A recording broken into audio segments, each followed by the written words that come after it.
Welcome back to a new video.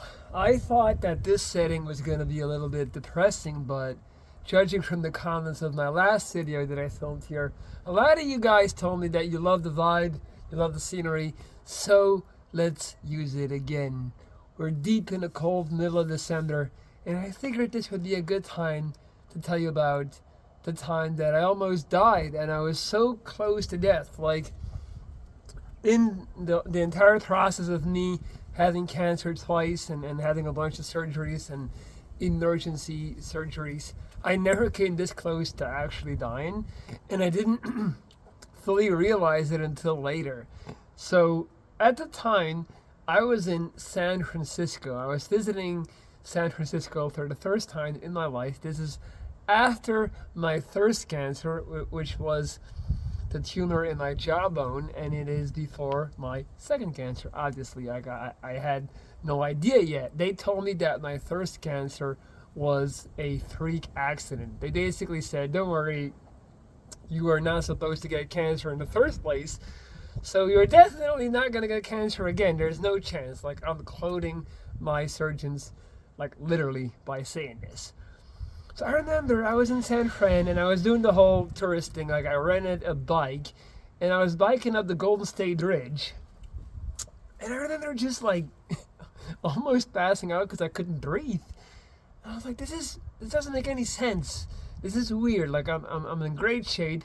I had moved to LA 3 months prior to that because I basically had this delusional idea to become a bodybuilder. So my idea was I'm gonna move to Hollywood because that's where it's at. I didn't know Hollywood was ghetto as hell, and I just went to Gold's Gym, West Hollywood, like 3 hours a day.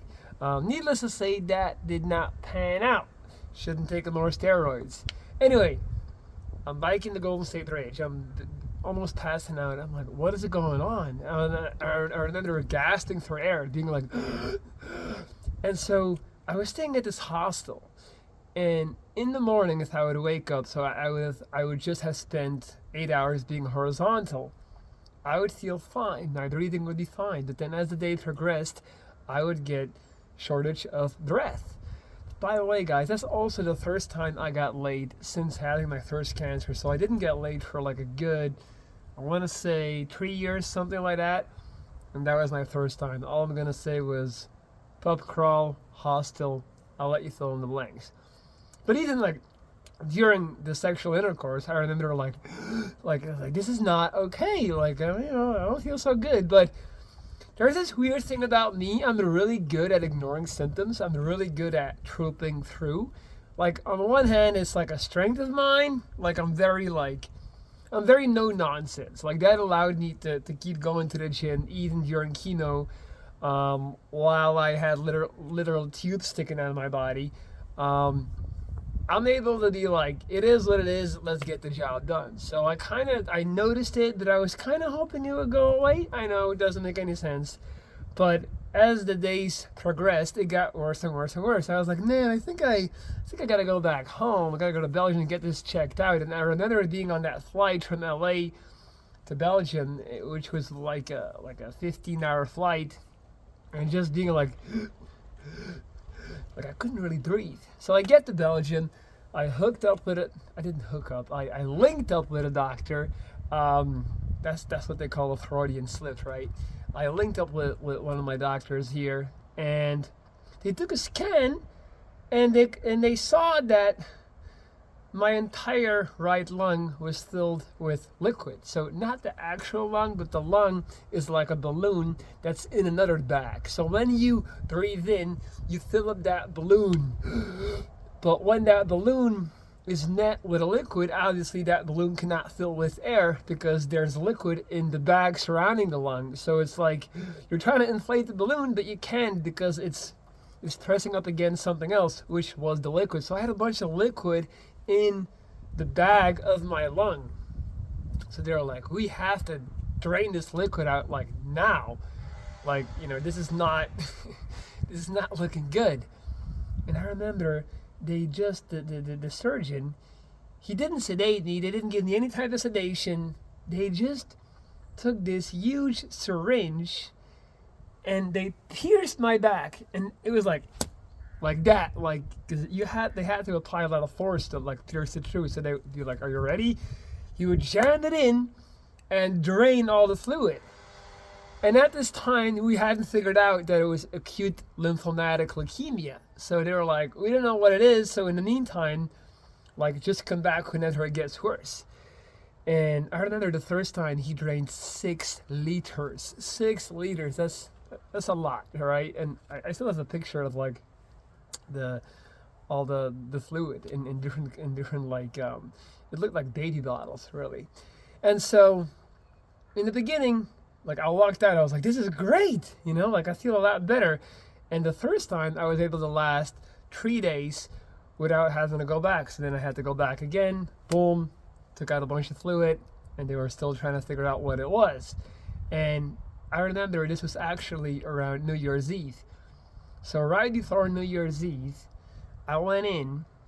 I was like, "Drain me so I can go out." They drained me, and then I went out and got super wasted, super drunk. I kind of made a fool out of myself that night, because that was like on a very conscious level and rational level. I was like, I just had that first crazy cancer.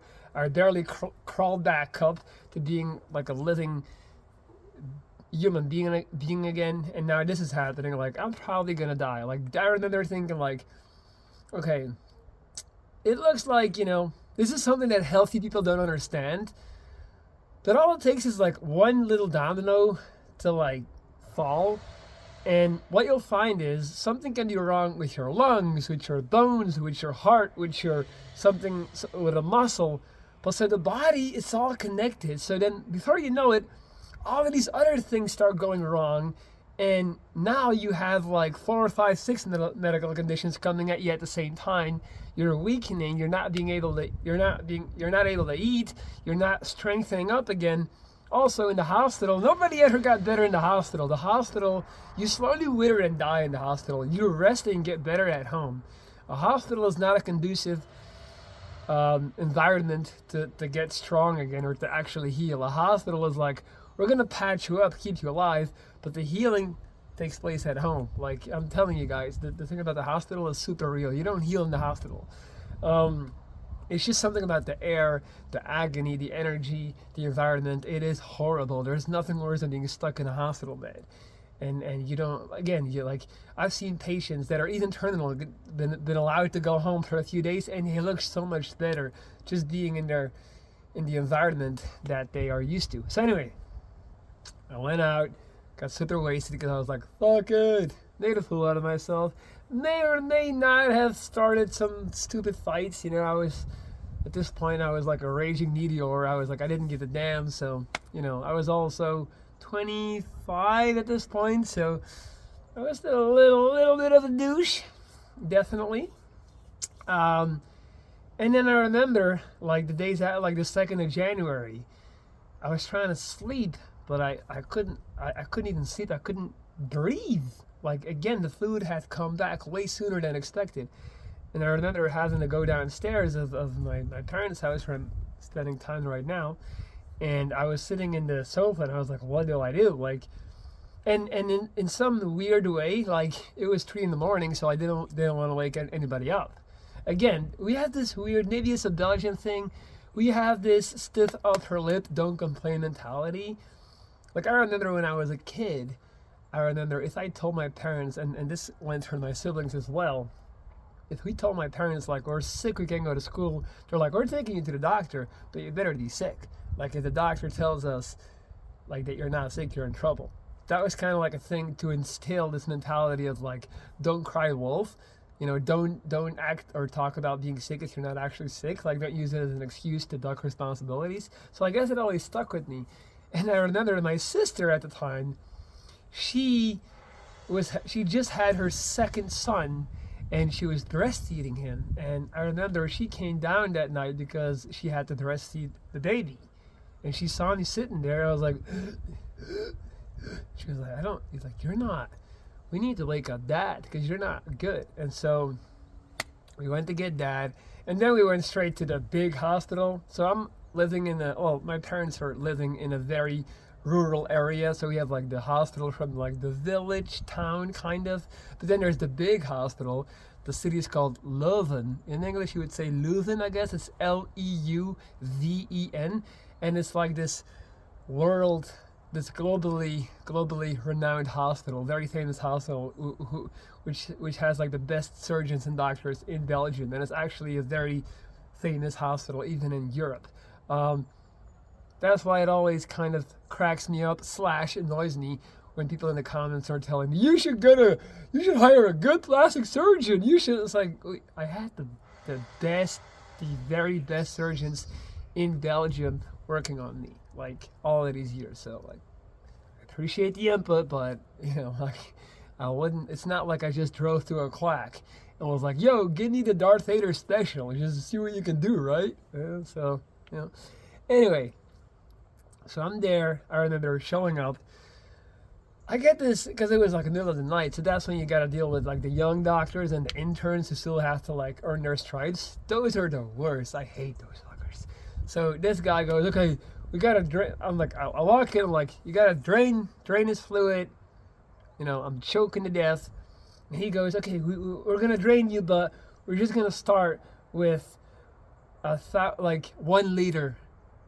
I'm like, 1 liter?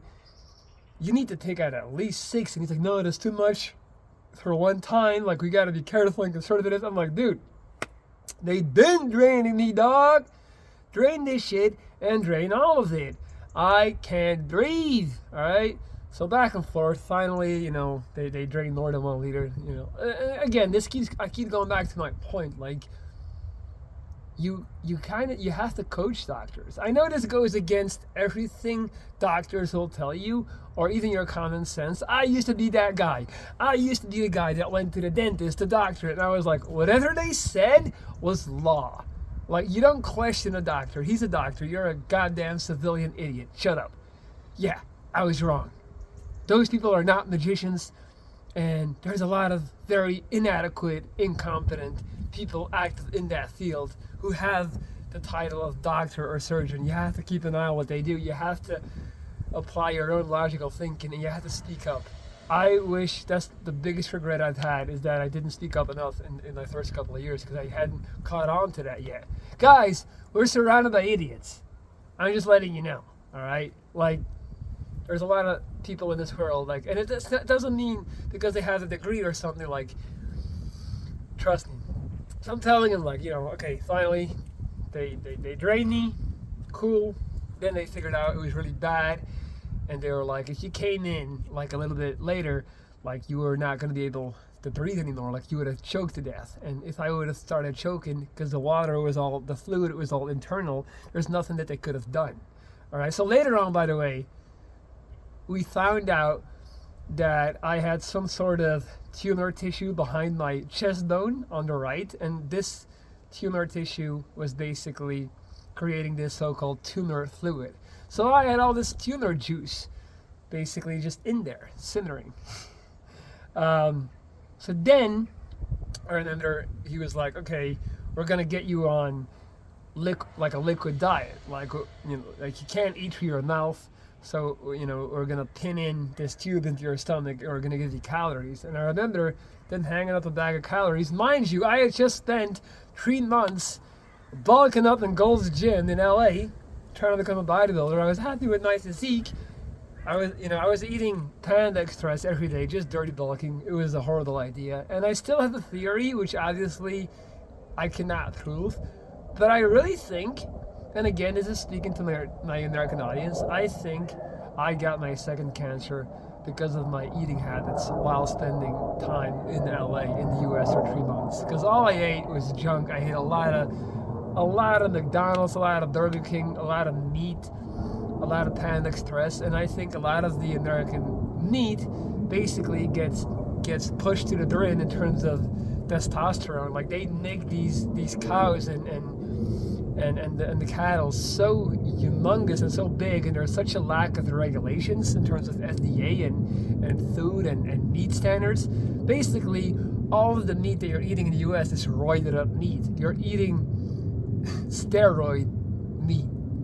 So it doesn't, I don't think it's a stretch to assume that you eating steroid meat results in you basically taking in steroids. And steroids make everything grow. Little known fact about cancer, we have hundreds of tumors. All of us have hundreds of tumors a year. The body's constantly creating tumors, right? What then the body does is, and our natural defense system is it also breaks down these tumors. So that's why when you take anything that's like muscle enhancing, or anything that is basically pushing your body to grow, it'll also make the tumors grow. Okay, that's why it's also preposterous when people ask me if I juice. Like, I've had cancer twice. It would be the dumbest thing for me to take something to help my cells grow more and more rapidly, because then I would probably develop a third cancer. So no, I would never juice. It would be the dumbest thing I could do. So anyway, he's getting me on this liquid diet, right? And I'm asking the doctor, I'm like, how many calories is that? And he goes, that's 1,600.